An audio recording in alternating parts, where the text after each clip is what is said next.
Ligados e integrados. Realização Canal Rural. Oferecimento Seara. A qualidade vai te surpreender.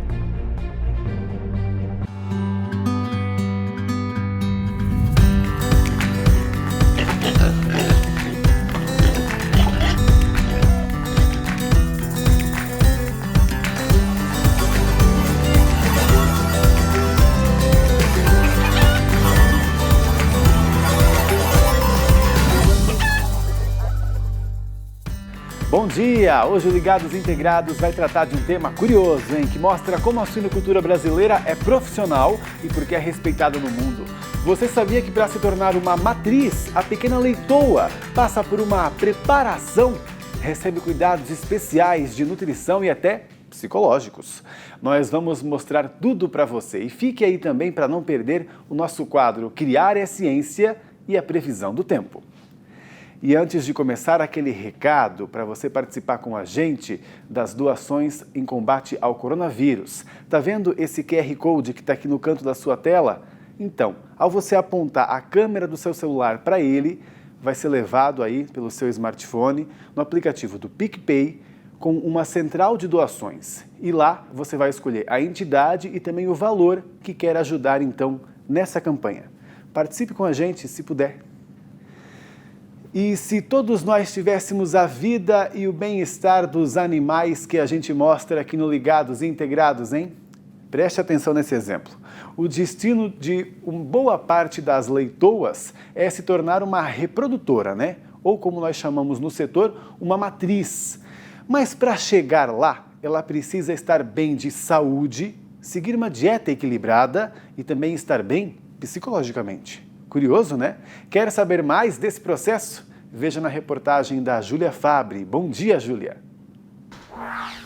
Oi, Pablo. Bom dia para você, para todo mundo que acompanha a gente. Hoje o assunto é suinocultura. Vamos direto para uma granja no Rio Grande do Sul conhecer o manejo de matrizes, animais de extrema importância no ciclo de produção. Desde o alojamento, o cuidado é todo especial para garantir a saúde do lote, incluindo alimentação, vacinação, preparo para a reprodução e a gestação. Vamos saber mais com quem entende do assunto.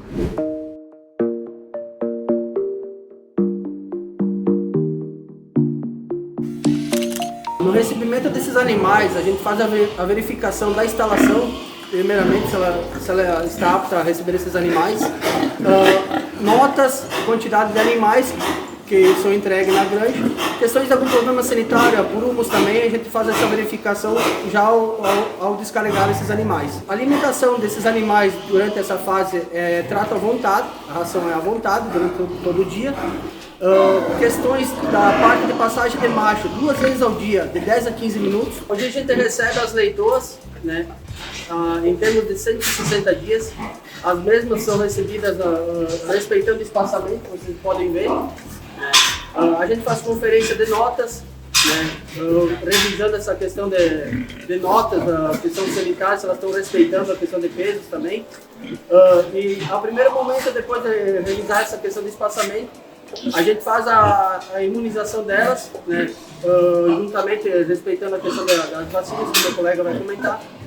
E a primeiro tempo a gente vai passar a questão de machos, respeitando sempre a questão de idades, para fazer a otimização questão de liberdade das leitoas.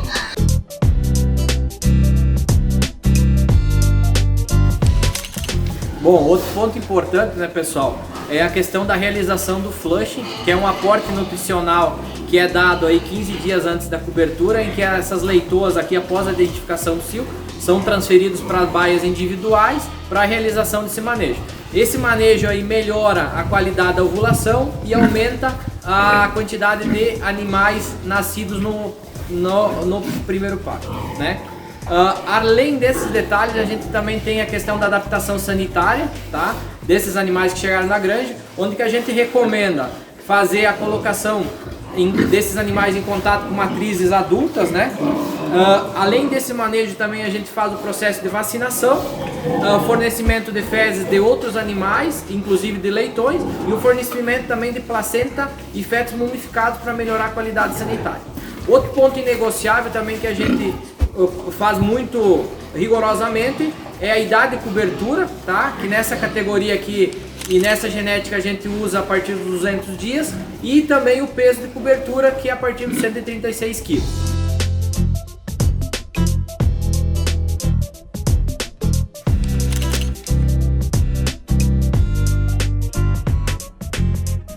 E agora a gente aprofunda o assunto como sempre, e dessa vez a gente recebe aqui na nossa sala o Jefferson Silva, que é médico veterinário. Vamos conversar com ele via internet? Bom dia, Jefferson. Bom dia, Pablo. Bom dia a todos os ouvintes. Jefferson, eu acredito que até por conta do nosso sistema, tecnologia de integração, é difícil ter casos em que a gente veja uma leitoa, quando é muito novinha, que não sirva para ser uma matriz, né? Mas, geralmente, quais são as características aí para que um animal se torne uma boa reprodutora, hein? A gente consegue perceber desde nova. Perfeito, Pablo. O processo de seleção por uma futura reprodutora, ele é um processo bem detalhado, tá? Para que essa matriz seja uma futura reprodutora, nós começamos a avaliar esse animal desde o momento do nascimento. Por quê? Já existem alguns trabalhos que nos mostram que leitoas que nascem com baixo peso são futuras reprodutoras que podem transferir essa característica para sua leitegada. E quando a gente fala baixo peso, abaixo de 800 gramas, seria algo crítico. Além disso, animais que ao desmame já têm uma característica física de baixo desempenho, já apresentam uma hernia umbilical, problema locomotor, como artrite, ele já é desclassificado para ser uma futura reprodutora. Na fase de creche, uma nova seleção é realizada. E uma última seleção é realizada aos 150 dias, que é a nossa última seleção.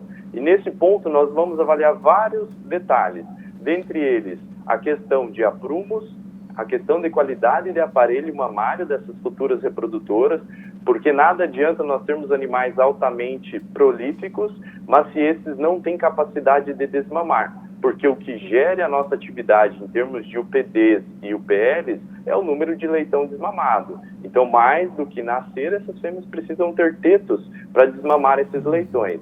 Além disso, nós monitoramos o peso dessa fêmea seleção, com uma tabela específica para cada genética, certo? Então, nós conhecemos o nosso material e essa fêmea precisa ter um desempenho durante a sua vida, aos 150 dias, para que ela esteja pronta e apta para ingressar na vida reprodutiva. Se ela não atender esses quesitos, a fêmea é descartada no que se refere a fêmeas para reprodução. Então, é uma fêmea que é direcionada para o abate, assim como os animais terminadores, mas ela não vai ingressar no nosso plantel reprodutivo, porque ela precisa ter características muito finas para que, como foi abordado na reportagem anterior, a fêmea entre no sistema e que ela perdure no sistema, que ela se pague, que ela consiga entregar um volume de leitão satisfatório. Certo. Você falou então que ela tem um tempo aí até os 150 dias, né? Então, mesmo quando ela nasce muito pequenininha, com menos de 800 gramas, você falou, né? Apesar disso, eu ainda consigo, até os 150 dias, tentar recuperar essa aptidão dela com o que, por exemplo? Uma alimentação melhor? Perfeito, Pablo. Alguns animais nós conseguimos trabalhar, certo? Mas o que a gente tem que ter muita ciência é que os animais abaixo de 800 gramas é um animal de alto risco, certo? Isso está muito relacionado com a disponibilidade, mas em termos de multiplicação já é um animal que nós não consideramos como um candidato para se tornar uma matriz futura. Mas em termos de uma fêmea, por exemplo, que nasceu aí com 1 kg, 1,2 kg ou até 900 gramas, mas por algum motivo essa fêmea passou por um desafio, um quadro entérico em maternidade, que é muito comum, sim, nós conseguimos recuperar esse animal. A fêmea tem um efeito compensatório que pode fazer com que ela chegue ao final e tenha o peso. Qual que é o grande detalhe que tem que ficar claro para todos? Esse animal está passando por um processo de crescimento. Todo o seu aparelho reprodutivo está sendo desenvolvido. A todo momento em que o animal é desafiado sanitariamente, tudo aquilo que ele alimenta, tudo aquilo que ele consome e que deveria estar se convertendo em ganho de peso e crescimento do organismo e de todos os órgãos reprodutivos, ele acaba sendo canalizado para combater um quadro inflamatório e infeccioso. Então, toda essa parte de crescimento do aparelho reprodutivo, ele pode ser comprometido.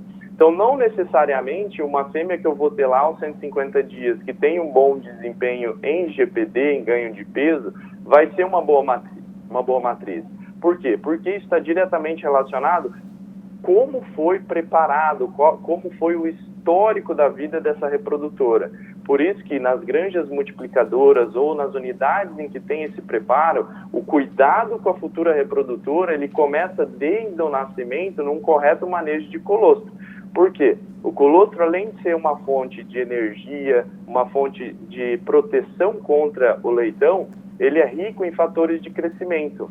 E esses fatores de crescimento são fundamentais para a correta preparação e para o correto crescimento dessa futura reprodutora. Então, é um processo muito delicado e que a gente precisa cuidar desde o nascimento. A fêmea nasceu, ela precisa ser cuidada de uma forma diferenciada.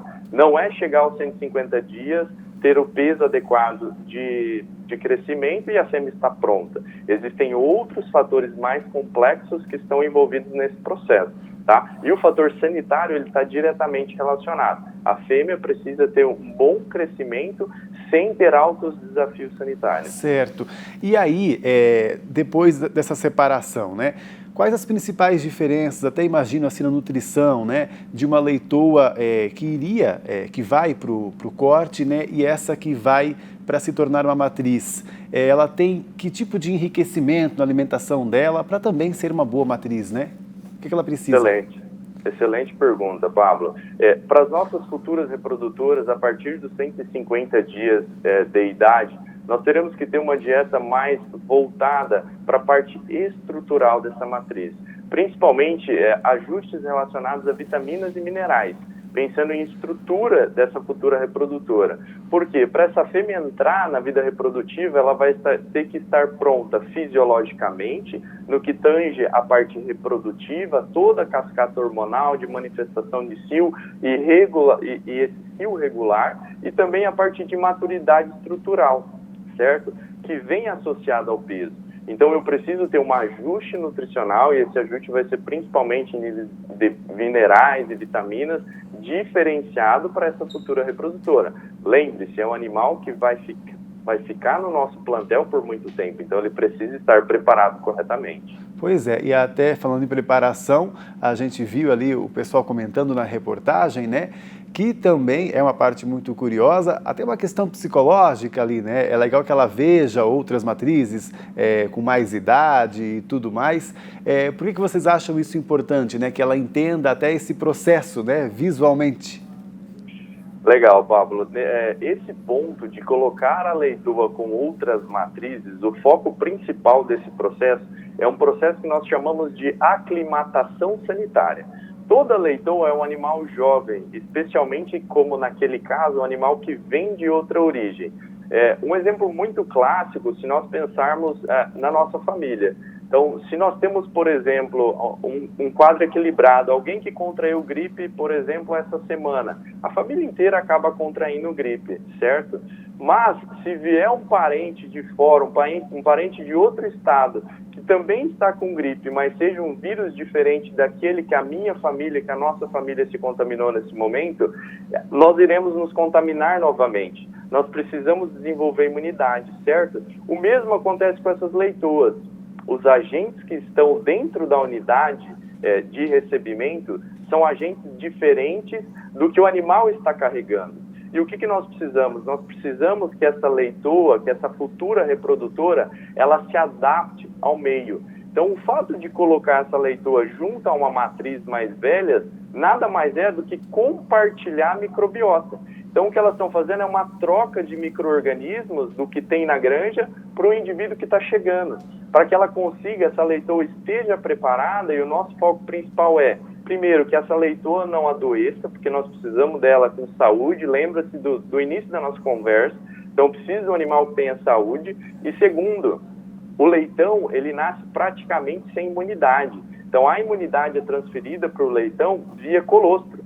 E para que essa imunidade esteja no colostro, a mãe precisa ter um contato prévio com os agentes do ambiente. Porque imagine você, existe um equilíbrio de agentes na granja e entra uma fêmea que não conhece essa microbiota. Quando o filho dela nascer, o filho dela não vai receber essa imunidade para combater os agentes que estão na granja. Então, o objetivo de colocar as matrizes mais velhas junto com essa leitoa nada mais é do que colocar ela na mesma linha, colocá-la no mesmo padrão imunológico.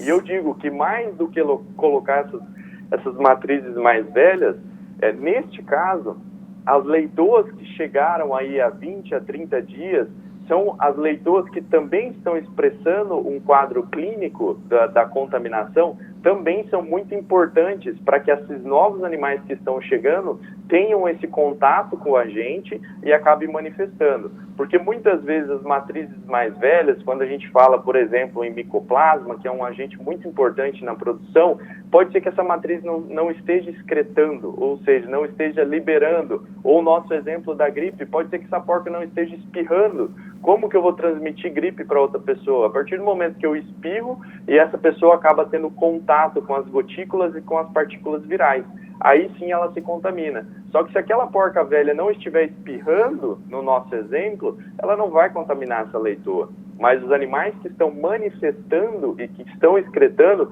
são os animais melhores para fazer com que esse animal tenha esse contato. E lembre-se, existe um limiar muito estreito, e eu digo que isso é muito parecido com o que a gente fala sobre medicamento e droga.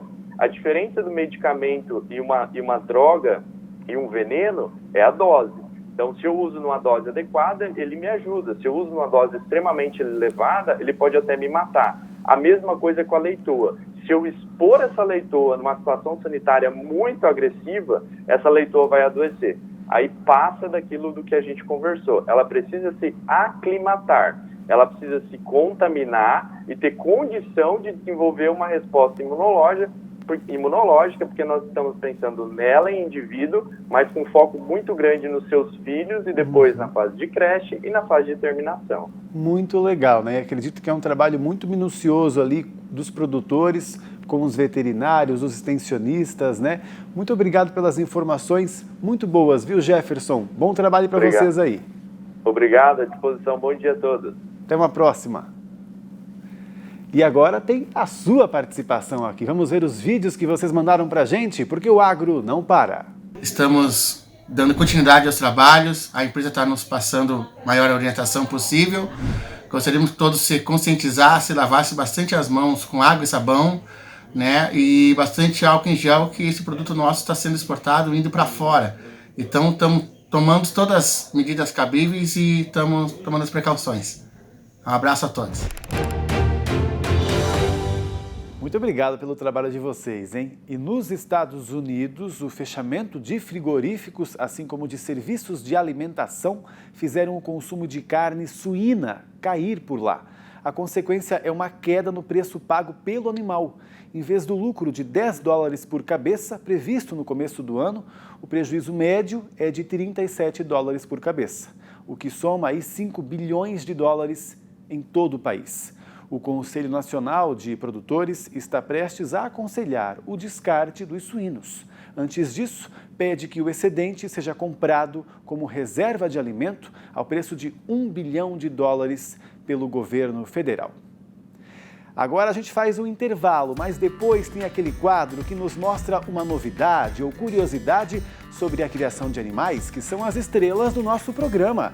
E hoje é sobre o que, hein, produção? Ovelha, mas eu sempre falo aqui que o nosso programa é focado em suinocultura e avicultura. Como é que eu explico isso? Que animal é esse, hein? A gente descobre então daqui a pouquinho.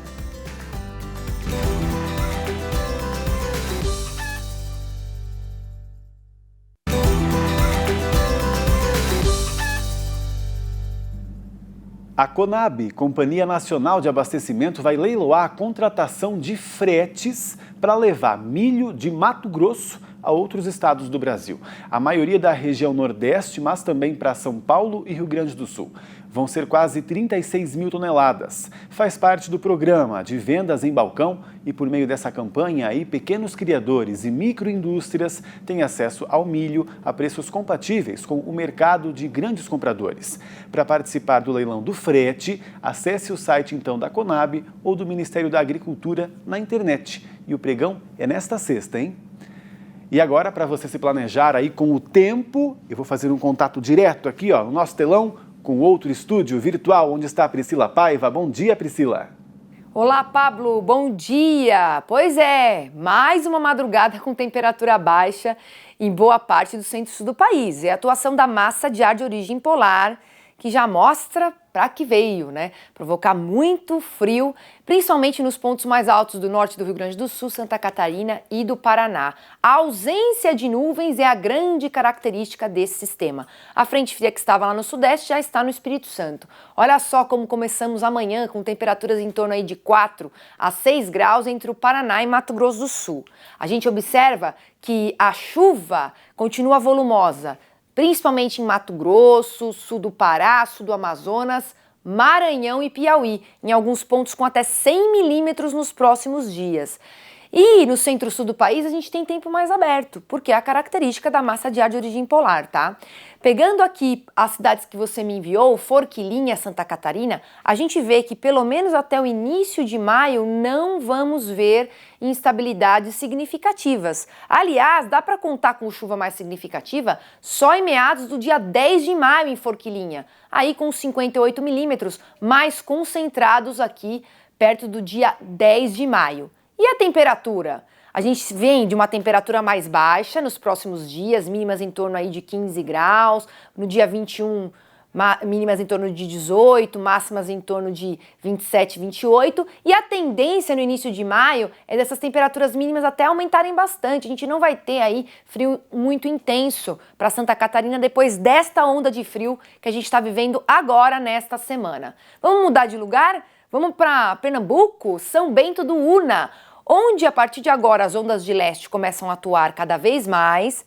As ondas de leste são áreas de instabilidade provenientes lá do continente africano, que nesta época do ano começam a atravessar todo o Oceano Atlântico carregando umidade e levam chuva para a faixa leste do Nordeste. E a gente já vê volumes praticamente todos os dias, o volume diário não é muito elevado, mas somamos mais de 110 milímetros em São Bento do Una. E em relação às temperaturas, por lá, né, a temperatura mínima não oscila muito. A gente vê que a mínima fica em torno aí dos 20, 21 graus, a menor mínima prevista acontece no dia 13 de maio, com 19 graus lá em Pernambuco. A gente não tem temperatura baixa muito significativa, isso acontece mais para o sul da Bahia, no máximo, onde as massas de ar de origem polar conseguem atuar. Mas para São Bento do Una, tudo muito tranquilo em relação à temperatura mínima.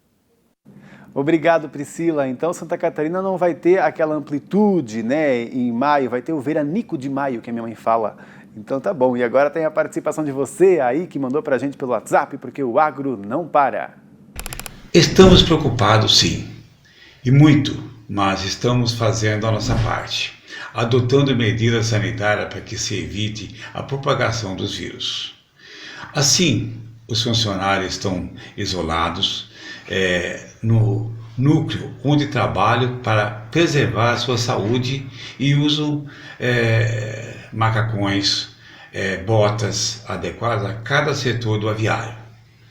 E para que eles sempre higienizem suas mãos, distribuímos kits higiênicos como o álcool gel, o sabão, detergente e toalha de papel. Tava falando sério ele, hein? Mas agora a gente vai ficar um pouquinho mais leve aqui, a gente vai para o nosso campo das curiosidades, porque chegou a hora da gente resolver aquele mistério que a gente mostrou antes de ir para o intervalo, hein? Que animal era aquele que mostraram aqui para mim? A gente ficou encucado aqui depois, hein? É uma ovelha, mas com um focinho de porco. Você aí de casa sabe que tipo de animal é esse? Vamos para o nosso quadro que desvenda aí os mistérios. O Criar é Ciência.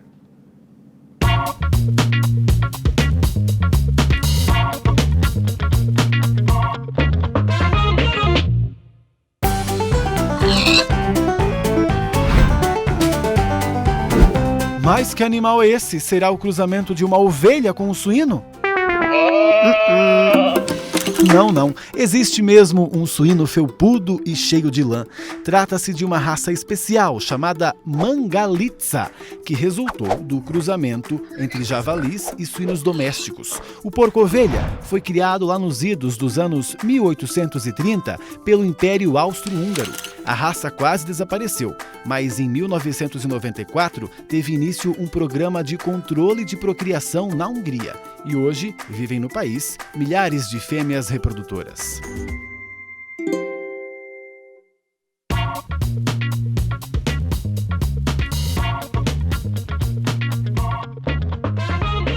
Que legal, hein? Se você sabe mais curiosidades aí do nosso setor, mande pra gente, por favor, viu? Lá pelo nosso Instagram, no nosso inbox do Ligados e Integrados, tá bom? Pode ir lá conversar com a gente, vai ser muito legal e a gente mostra aqui, compartilha com o pessoal que nos assiste por todo o Brasil também. E antes de ir embora, só quero lembrar você do nosso QR Code que está aqui no canto da tela, apontando a câmera do seu smartphone para ele. Vai ser levado, então, para o aplicativo do PicPay, junto a uma central de doações de combate ao coronavírus. Participe junto com a gente. E o programa de hoje fica por aqui. Para você, uma ótima quinta. Até amanhã. Sextou, hein?